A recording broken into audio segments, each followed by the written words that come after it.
ये नारियल का खोल लोहे जैसा मजबूत है। अब चाहे कैसी भी आंधी आए, मेरा घर नहीं टूटेगा। तभी गोरी कौवी और कालू उड़ते हुए वहाँ आते हैं। पागल हो गई है क्या रानो? कौन नारियल से घर बनाता है? इतनी अकल किसी ने भी नहीं दिखाई। तू बस सबको दिखाने के लिए नाटक कर रही है। हंसो जितना हंसना है, कल वक्त बताएगा कौन सही है। अचानक बादल गरजने लगे, बिजली कड़की। बंटी कबूतर और मिट्ठू तोता अपने घर की खिड़की से बोलते हैं, अरे ये कैसी हवा चल रही है? मेरा घर तो हिल रहा है। अरे मुझे बहुत डर लग रहा है, ये तूफान है क्या? हाय, मेरे अंडे घर में हैं। अगर घर उड़ गया तो मेरे बच्चे कभी जन्म भी नहीं ले पाएंगे। कोई मेरी मदद करो। इसी बीच बंटी की जोड़ीदार बबली कबूतरी भी अपने घोंसले से चीखती हुई बाहर आई। बंटी, बंटी, ये तूफान तो सबको छुड़ा देगा। हमारा घोंसला कितना कमजोर है। अगर ये टूट गया तो हम दोनों कहाँ जाएंगे? मुझे समझ नहीं आ रहा क्या करूं। तूफान और तेज हुआ। अब तोता और हरियाली तोती अपने अंडे लेकर मदद के लिए गोरी कौवी के घर के बाहर आए। गौरी बहन, जरा हमें अपने घर में जगह दो, तूफान थमने तक। मेरे पास खुद जगह नहीं है, तुम्हें क्यों अंदर लूं? कालू भाई, तुम तो समझदार दिखते हो, हमें अपने साथ ले लो। मैं किसी की मदद नहीं करता, सब अपनी अपनी जान बचाओ। गौरी और कालू की बातें सुनकर तोता तोती का दिल टूट गया। वे रोते रोते इधर उधर उड़ने लगे। हवा और तेज हुई, लेकिन तभी दोनों की नजर रानो के नारियल वाले घर पर पड़ी। वो मजबूत के साथ खड़ा था, हवा भी उसे हिला नहीं पा रही थी। देखो, रानो का घर तो बचा हुआ है। रानो बहन, हमें अंदर ले लो, नहीं तो हम सब मर जाएंगे। आ जाओ, मेरा घर सबके लिए है, कोई अकेला नहीं रहेगा। इतने में बंटी कबूतर और बबली कबूतरी भी हड़बड़ाते हुए वहाँ पहुँचे। रानो, रानो, हमारा घर तो उड़ गया, अब हम कहाँ जाएं? हमारे पास अब कुछ नहीं बचा। प्लीज हमें भी अपने घर में जगह दे दो। अगर तूने दरवाजा बंद कर लिया तो हम दोनों बर्बाद हो जाएंगे। नहीं बबली बहन, यहाँ कोई दरवाजा बंद नहीं होगा। आ जाओ, ये घर सबके लिए बना है। धन्यवाद रानो, तू सचमुच सबकी सच्ची दोस्त है। राना चिड़िया का नारियल का घर सिर्फ मजबूत ही नहीं था, उसके अंदर एक गुप्त दरवाजा भी था। वो दरवाजा खुलते ही सीधे दूसरे जंगल पहुंचा देता था। दोस्तों देखो, जब भी हमें फल सब्जियां खानी हो या खेलना हो, हम इस दरवाजे से सीधे समुद्र पर जा सकते हैं। वाह, ये तो जादू जैसा है। हाँ, हमारे बच्चे भी यहाँ आकर खेलेंगे। रानो, तू तो कमाल की है। अब तूफान का डर भी नहीं और मजे भी। सच में तेरा घर सबसे खास है। एक दिन सब दोस्त गुप्त दरवाजे से होकर झरने के किनारे पहुँचे। नीला पानी, चमचमाती लहरें और ढेर फलों के पेड़ लगे हुए थे। अरे कितने सारे फल हैं, चलो मैं सेब तोड़ता हूँ। देखो देखो, मैंने एक आम तोड़ा है। और मैंने ये छोटी छोटी सब्जियाँ इकट्ठा कर ली। दोस्तों, अब डरने की नहीं, जीने की, मजे करने की आदत डालो। लेकिन दूर पेड़ पर बैठे कालू कौवा और गौरी कौवी ये सब देख रहे थे। उनकी आंखों में जलन और लालच था। तो ये है रानो के घर का राज, ये एनीवेयर डोर जो सीधे समुद्र ले जाता है। और देखो, इन्हें मजे कर रहे हैं, ताजी सब्जियां और फल खा रहे हैं। हमें तो कभी बुलाया भी नहीं। रानो खुद को बहुत चालाक समझती है। हमें ये राज चुराना ही होगा। अगर दरवाजा हमारा हो गया तो पूरा जंगल हमारे आगे झुकेगा। रात का सन्नाटा था। सब पंछी रानो के नारियल वाले घर में चैन की नींद सो रहे थे। लेकिन अंधेरे में दो कालू कौवा और गौरी कौवी घर के अंदर गए। अगर वो दरवाजा हमारे हाथ लग जाए तो हम पूरे जंगल के राजा बन जाएंगे। गोरी, तू उस तरफ देख, मैं ये देखता हूँ। दोनों धीरे धीरे नारियल के घर की दीवार टटोलने लगे। कभी दाएं देखते, कभी बाएं, कभी चोंच से खटखटाते, कभी पंख से थपथपाते। अरे, ये दरवाजा है कहाँ? मैंने तो सोचा था हमें आसानी से मिल जाएगा। चुप रह, जोर से मत बोल वरना सब सुन लेंगे। रानो ने बहुत चालाकी से छुपाया है। लेकिन याद रखना गौरी, कोई भी राज हमसे ज्यादा देर छुपा नहीं रह सकता। तो अब अगला कदम क्या होगा कालू? अब हम सीधी ताकत से नहीं, दिमाग से काम लेंगे। रानो को धोखा देकर ही उसका राज निकालेंगे। दोनों वहाँ से धीरे धीरे उड़ गए। सुबह हुई। रानो नदी किनारे पानी लेने आई हुई थी। गौरी देखो, आज हम रानो अकेले हैं। सही कहा। थोड़ी दोस्ती का नाटक, थोड़ी मदद का दिखावा, फिर देखो कैसे उसका राज हमारे हाथ में आ जाता है। कालू और गौरी धीरे धीरे रानो के पास आए। वे अपनी आवाज में दुखी और कमजोर होने का नाटक कर रहे थे।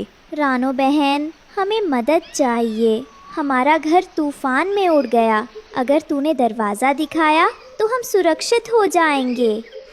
हाँ रानो, हम सच में परेशान हैं। बस थोड़ी मदद कर दो। रानो उनकी बातें सुनकर थोड़ी चौंकी। इन्हें कैसे पता एनीवेयर डोर के बारे में? रानो बहन, सच में हम परेशान हैं। हमें बस तुम्हारी मदद चाहिए। कालू और गौरी रानो को बहलाने की कोशिश कर रहे थे। आखिरकार रानो ने मुस्कुराते हुए कहा कि वह उन्हें दरवाजा दिखाएगी, लेकिन उसके मन में एक गुप्त योजना थी। ठीक है कालू, ठीक है गौरी, अगर तुम सच में दरवाजा देखना चाहते हो तो मैं तुम्हें ले चलती हूँ। हाँ चलो जल्दी रानो, हमें देर मत कराओ।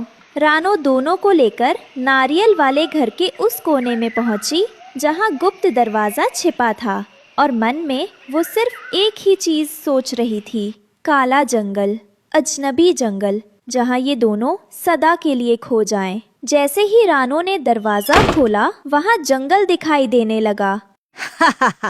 यही है वो दरवाजा। जल्दी चलो गौरी, खजाना हमारा इंतजार कर रहा है।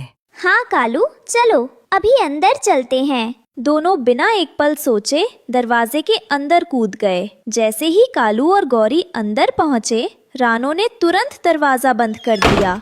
एक तेज चमक हुई और दरवाजा गायब हो गया। लालच का यही अंजाम होता है। जो दूसरों को धोखा देता है उसे कभी सुकून नहीं मिलता। उधर कालू और गौरी खुद को एक काले अजनबी जंगल में पाए। चारों तरफ अंधेरा और डरावनी आवाजें थीं। अरे ये कहाँ आ गए हम? ये तो बहुत डरावना है। नहीं, हमें धोखा दिया। रानो ने हमें धोखा दिया। इस तरह रानो की समझदारी ने पूरे जंगल को सुरक्षित रखा और कालू गौरी हमेशा के लिए अजनबी काले जंगल में खो। अरे वाह, देखो तो कैसी चमक रही है मेरी चूड़ियाँ। धूप में सूखकर और भी सुंदर लग रही हैं। आज तो जरूर सब मेरी दुकान पर आएंगे।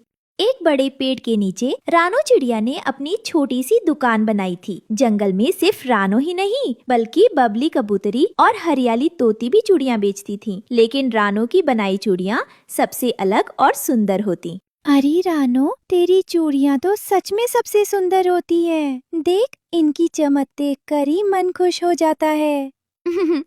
बिल्कुल सही कह रही हो बबली बहन। लगता है जैसे किसी ने इंद्रधनुष को तोड़कर तेरी टोकरी में भर दिया हो।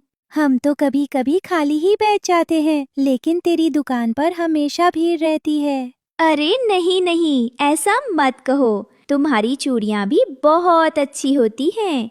जंगल के एक कोने में कालू कौवा और गोरी कौवी की कबाड़ की दुकान थी। उन्हें रानो की बढ़ती दुकानदारी बिल्कुल पसंद नहीं थी। देखा गौरी, सब रानो से ही चूड़ियाँ खरीद रही हैं। हमारी दुकान की ओर तो जैसे कोई आता ही नहीं। अरे कालू, कौन खरीदेगा तेरे ये कबाड़ का सामान? टूटी फ्रिज, फटी रद्दी, टीन के डब्बे, इनका करेगा कौन क्या? ये चूड़ियाँ नहीं है जो चमकती है, लोगों का मन खुश कर देती हैं। चुप कर गोरी, तू समझती नहीं है। ये कबाड़ ही असली सोना है। इंसानों की बस्ती में देखना, कबाड़ का काम करने वालों के पास कितना पैसा होता है। मालिक लोग कबाड़ बेच बेच कर शादियों में लाखों रुपए लुटाते हैं। डीजे बजता है, रेड बुल की बोतलें बहती हैं, पिस्ते की लोज और महंगे पकवान सजते हैं। हमारा भी काम जमेगा एक दिन। हाँ, तू सही कह रहा है। मैंने भी देखा है, इंसानों की बस्ती वाले कबाड़ी मालिक अपनी बेटियों की शादी में इतना पैसा खर्च करते हैं कि पूरा मोहल्ला बात करता है। महंगी मछलियाँ, मिठाई के पहाड़ और गाड़ियों की कतारें।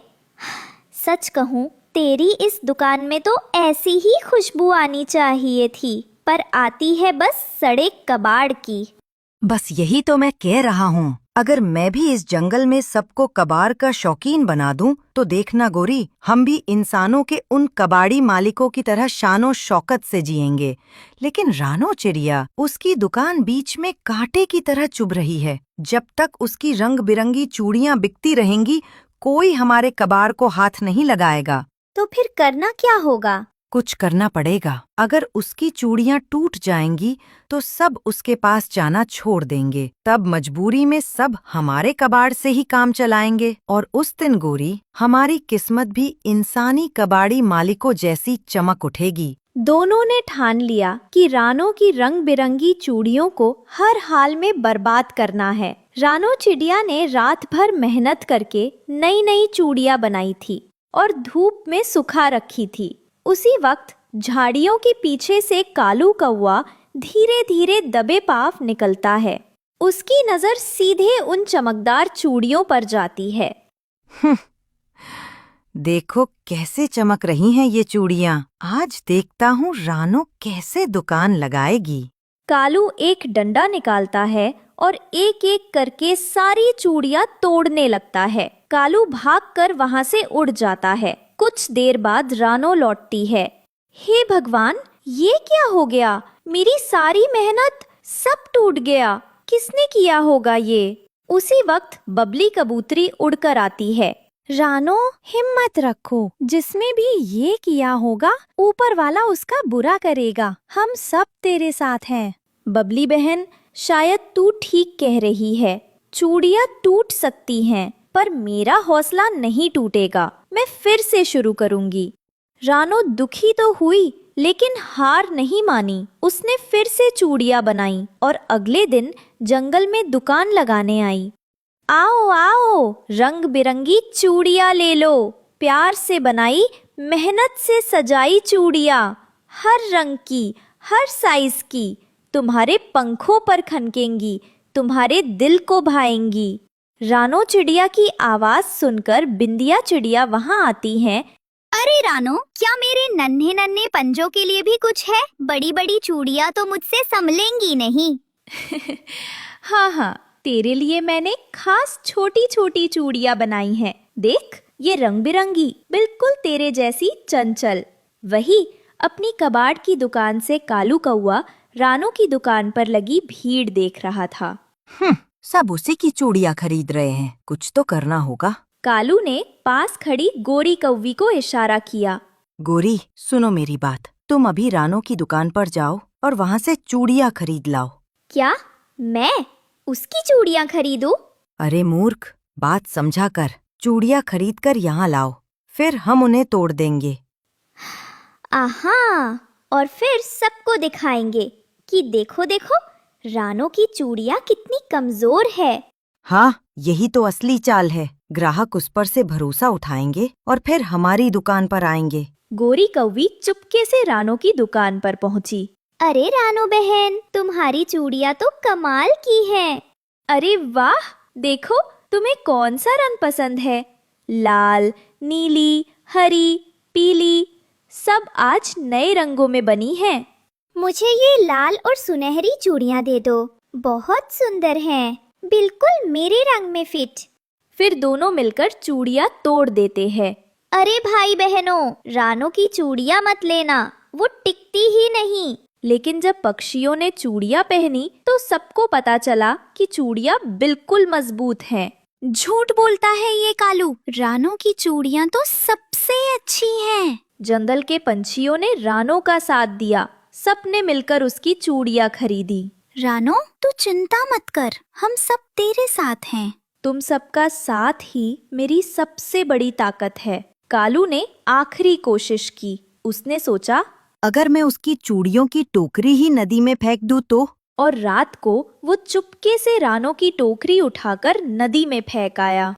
अब देखता हूँ रानो कल कैसे दुकान लगाएगी। सुबह जब रानो ने देखा कि उसकी टोकरियां ही नहीं हैं, तो उसकी आंखों में आंसू आ गए। हे भगवान, अब मैं क्या करूं? 3 बार मेरी मेहनत उजड़ गई। रानो दुखी होकर नदी किनारे बैठ गई। तभी अचानक पानी में हल्की सी चमक हुई। ये कैसी रोशनी है? नदी से एक सुंदर जादुई नागिन बाहर निकली। उसकी आंखें चमक रही थीं और हाथ में हरी हरी चूड़ियां थीं। रानो, घबराओ मत, ये मेरी जादुई चूड़ियां है। ये जिस टोकरी में रखोगी उस टोकरी से चूड़ियां खत्म नहीं होगी। अब तुम्हें रोज रोज चूड़ियां नहीं बनानी पड़ेगी। धन्यवाद नागिन बहन, आपने मेरी दुनिया बचा ली। रानो फिर से दुकान लगाती है। इस बार उसकी चूड़ियां हरी हरी रोशनी में चमक रही थी। सब पक्षी दौड़ दौड़ कर खरीदने लगे। वाह, ये तो पहले से भी ज्यादा सुंदर है और कितनी मजबूत भी। कुछ दिनों बाद रानो ने जंगल में एक छोटा सा घर बनाया, हरी चूड़ियों का घर। वहाँ वो सबके लिए चूड़ियाँ टोकरी से निकालती और मुफ्त में भी बांट देती। दोस्तों, जब तक हम सब मिलकर रहेंगे कोई हमें हरा नहीं सकता। ये चूड़ियाँ सिर्फ गहना नहीं, ये हमारी दोस्ती और भरोसे का निशान है। और इस तरह रानो चिड़िया ने अपनी मेहनत, सच्चाई और दोस्ती से पूरे जंगल का दिल जीत। सुबह का सुनहरा समय था। पेड़ों पर ओस की बूंदें चमक रही थी। रानो चिड़िया अपने बेटे मोगली के साथ दाना खोज रही थी। तभी झाड़ियों के पीछे से हल्की सी करहने की आवाज आई। मोगली, बेटा, ये कैसी आवाज है? लगता है कोई घायल है। दोस्तों, ये रहे हमारी आज की वीडियो के प्यारे सब्सक्राइबर्स के नाम। रिहान, अंश, अमृता, ईरान, योगिता और जो नहीं चुने गए, चिंता मत करो, अगली बार तुम भी बन सकते हो जंगल के सुपरस्टार। दोस्तों, अगर आप भी चाहते हैं मैं आपका नाम अपनी कहानी में लूं, तो देर किस बात की, जल्दी से कमेंट करके अपना नाम हमें भेजें। माँ, ये तो शेर का बच्चा है। देखो, इसके पंजे से खून बह रहा है। झाड़ियों के भीतर एक नन्हा शेर का बच्चा लेटा था। उसके शरीर पर चोटें थी और आंखों में डर। मुझे बचा लो, वरना वो मुझे मार देंगे। डर मत बेटा, अब तू अकेला नहीं है। मैं तुझे अपनी संतान की तरह संभालूंगी। लेकिन माँ, शेर का बच्चा यहाँ अकेला कैसे आया? मेरा नाम मुफासा है। मैं सिंहासन का वारिस हूँ। मेरे पापा शेर जंगल के राजा हैं, पर मेरे चाचा और उनके साथी मुझे मारना चाहते हैं ताकि राज उन्हें मिल जाए। रानो और मोगली एक दूसरे को देखते हैं। उन्हें एहसास हुआ कि ये कोई साधारण बच्चा नहीं है, बल्कि भूला हुआ राजकुमार है। मोगली, सुन, ये बच्चा अब हमारी जिम्मेदारी है। चाहे जो हो जाए, हम इसे दुश्मनों से बचाएंगे। हाँ माँ, इंसान की तरह जंगल में भी सत्ता के लिए खून बहाया जाता है, लेकिन हम इन्हें ऐसा करने नहीं देंगे। जंगल के अंधेरे कोने में कालू कौवा और चलाक लोमड़ी और बुल्ला चील गुपचुप बैठकर बात कर रहे थे। अगर ये शेर का बच्चा जिंदा रहा तो एक दिन राजा बन जाएगा, फिर हमारा क्या होगा? सही कहा, हमें उससे ढूंढ कर खत्म करना होगा, तभी तो सिंहासन उसके चाचा को मिलेगा और हमें उसका इनाम। चुप रहो तुम दोनों। याद रखो, ये कोई खेल नहीं है। शेर के चाचा ने साफ कहा है, मुफासा जिंदा नहीं रहना चाहिए। अगर वो बड़ा हो गया तो हमारी सारी चालें बेकार हो जाएंगी। ठीक है भुल्ला भाई, आप जो कहेंगे वही करेंगे। बस एक मौका दो, मैं उस नन्हे शेर को ढूंढ निकालूंगी। ध्यान रखना, असफल हुए तो चाचा खुद तुम दोनों की खाल उधेड़ देंगे। रात का समय था। कालू कौवा आसमान के चक्कर काट रहा था और लोमड़ी झाड़ियों के बीच अपनी चालाक आंखों से इधर उधर झांक रही थी। लोमड़ी बहन, ये शेर का बच्चा कहीं तो छिपा है। मुझे तो शक है वो छोटी रानो चिड़िया कुछ छुपा रही है। सच कह रहा है। आजकल रानो बहुत बेचैन दिखती है। हर वक्त अपने घोंसले के पास मंडराती रहती है। कहीं ऐसा तो नहीं वही राजकुमार उसके पास हो? अगर ऐसा है तो बहुत आसान है। हम बस उसके घोंसले पर नजर रखेंगे, कभी न कभी वो बच्चा हमें दिख ही जाएगा। दोनों चालाक दुश्मन पेड़ की परछाइयों में छिपकर घोंसले को घूरने लगे। याद रखना कौवे, ये मौका हमारे लिए है। अगर वो राजकुमार जिंदा बच गया तो उसका सिंहासन हमारा सपना बनकर रह जाएगा। सही कहा। कल रात इस घोंसले पर पहला वार होगा। माँ, अगर मैं ना रहा तो मुझे बार बार वही सपना आता है कि मेरे चाचा मुझे पकड़ लेंगे। बेटा डर मत, असली परिवार खून से नहीं दिल से बनता है। अब तू मेरा बेटा है, मैं तुझे अपनी जान देकर भी बचाऊंगी। सुन छोटे, जब मैं तेरा भाई बन गया हूँ तो तुझे कोई हाथ नहीं लगा सकता। जैसे इंसान की बस्ती में भाई बहन एक दूसरे की रक्षा करते हैं, वैसे ही मैं तेरे साथ हूँ। अचानक रात को ही कालू और लोमड़ी ने हमला कर दिया। कालू ऊपर से झपटा और लोमड़ी जमीन से दौड़ी। राजकुमार, तेरा अंत आज ही है। पीछे हट कालू, ये अब अकेला नहीं है। लोमड़ी ने छलांग लगाई। रानो ने घर के आगे कांटे बिछाकर रखे थे। ये नन्ही चिड़िया मेरी आँख फोड़ देगी क्या? हाँ, क्योंकि ये बच्चा अब मेरा है। लड़ाई के बीच शेर का बच्चा कांप रहा था, मगर मोगली और रानो की बहादुरी देखकर उसने साहस जुटाया। मैं डरूंगा नहीं, मैं शेर सिंह का बेटा हूँ। कालू और लोमड़ी मिलकर मोगली पर टूट पड़े। मोगली गिर पड़ा, रानो घायल हो गई। न माँ, मैं हार नहीं सकता। ये लड़ाई सिर्फ हमारे लिए नहीं, पूरे जंगल के लिए है। तभी मुफासा ने पूरी ताकत से गरज लगाई। उसकी दहाड़ सुनकर पूरा जंगल गूंज उठा। नहीं, ये तो सच में शेर का खून है। अगर ये बड़ा हो गया तो हमारा अंत हो जाएगा।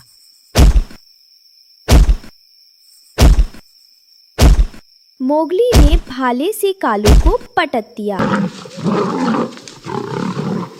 मुफासा ने अपने नन्हे दांतों से लोमड़ी को काट लिया। दुश्मन घायल होकर भाग खड़े हुए।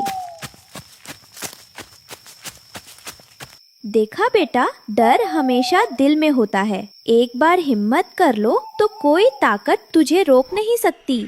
सुबह की किरणों में जंगल चमक उठा। सब जानवर इकट्ठे होकर शेर राजकुमार को प्रणाम करने लगे। ये है हमारा असली राजकुमार।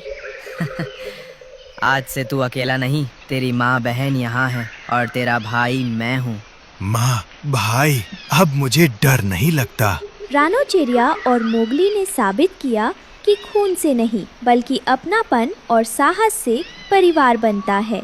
और वो नन्हा शेर अब भुला हुआ राजकुमार नहीं रहा, बल्कि पूरे जंगल की आशा बन